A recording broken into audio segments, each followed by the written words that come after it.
মঙ্গলবার খোয়াইয়ের বেহাল রাস্তাঘাট নিয়ে খোয়াই ব্লক যুব কংগ্রেসের উদ্যোগে জেলা শাসকের নিকট ডেপুটেশন প্রদান করা হয়। এদিন ডেপুটেশন প্রদানকালে খোয়াইয়ের বিভিন্ন রাস্তাঘাটের বেহাল অবস্থার ছবি এবং সেই বেহাল রাস্তাঘাটের ভিডিও সিডি করে জেলা শাসককে তুলে দেওয়া হয়। এদিন এই ডেপুটেশন প্রদানকালে উপস্থিত ছিলেন খোয়াই ব্লক যুব কংগ্রেসের সভাপতি টিঙ্কু মুদক। এছাড়াও উপস্থিত ছিলেন কংগ্রেসের খোয়াই জেলার সভাপতি প্রদ্যুৎ ভট্টাচার্য, খোয়াই ব্লক কংগ্রেস সভাপতি যতীন্দ্র গুপ্ত থেকে শুরু করে অন্যান্যরা। এদিন 5 সদস্যের প্রতিনিধি দল ডেপুটেশন প্রদান করে। পরবর্তীতে খোয়াই ব্লক যুব কংগ্রেসের সভাপতি বলেন, খোয়াইয়ের সমগ্র রাস্তাঘাটের বেহাল অবস্থায় পরিণত হয়েছে। নিত্যযাত্রী থেকে শুরু করে যানবাহন চালক সকলে অসুবিধার সম্মুখীন হচ্ছে। বিশেষ করে খোয়াই এসবিআই ব্যাংক সংলগ্ন রঞ্জন রায় সেতু, প্রণবানন্দ বিদ্যা মন্দির সংলগ্ন রাস্তাসহ বিভিন্ন রাস্তাঘাট করুণ অবস্থার মধ্যে রয়েছে। এগুলি অনতি বিলম্বে সংস্কার করার দাবি জানানো হয় যুব কংগ্রেসের তরফ থেকে। মূলত আপনাদের যুব কংগ্রেসের উদ্যোগে কী কারণে জেলা শাসকের কাছে ডেপুটেশন? আজকে আমরা এসেছি যুব কংগ্রেসের খোয়াই ব্লক যুব কংগ্রেসের পক্ষ থেকে।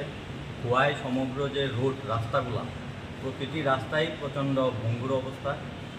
পাবলিক যেতে লোকাল বাস বা লোকাল কোনো গাড়ি যাতায়াতে খুব অসুবিধা হয়। এর থেকে সবথেকে বড় বিষয় হচ্ছে কিছু কিছু রোড আছে যেগুলোতে মারাত্মক অবস্থা আছে। যেমন আমাদের মধ্যে একটা আছে রঞ্জন রায় ব্রিজ, এই যে আমাদের নিয়ার স্টেট ব্যাংকের এখানে, এই ব্রিজের প্রতিটি রডগুলো এই ব্রিজ থেকে আলাদা হয়ে উঠে আসছে। তো যে কোনো সময় বড় ধরনের দুর্ঘটনা ঘটতে পারে।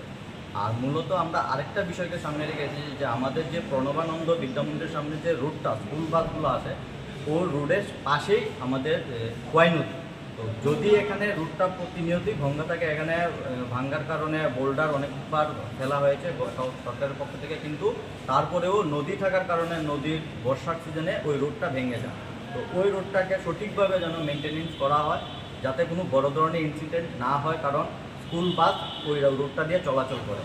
আর প্রতিনিয়তই আমরা আরেকটা জিনিস লক্ষ্য করতে পারছি যে আমাদের পহনমুড়া যে ব্রিজ, তাচ্চমণি থেকে পহনমুড়া ব্রিজ, এখানে আমাদের যে গুদারাঘাট অঞ্চলটা, রোডের রাস্তার পাশে কোনো ফুটপাতই নেই। এখানে একবার টিএসের গাড়িও নিচে পড়েছিল, আবার পাবলিক গাড়িও নিচে পড়েছিল। তো এখানে যদি কোনো বড় ধরনের ইনসিডেন্ট হয়, এটা তার দায়ভার কে নেবে? তাই আমরা খোয়াই ব্লক যুব কংগ্রেসের পক্ষ থেকে আজকে সবাই মিলে ডিএম মহোদয়ের কাছে আমরা একটা ডেপুটেশন দিয়েছি, যাতে অতি সত্বর ওই রোডগুলো মেনটেনেন্স করা হয়। বিশেষ করে ওই অজগরটিলা রোডটা, আর ওই আমাদের রঞ্জন রায় সেতু, আর হচ্ছে এই কর্মুরা ব্রিজ সংলগ্ন যে রাস্তাটা, ও যার ফুটপাত নেই,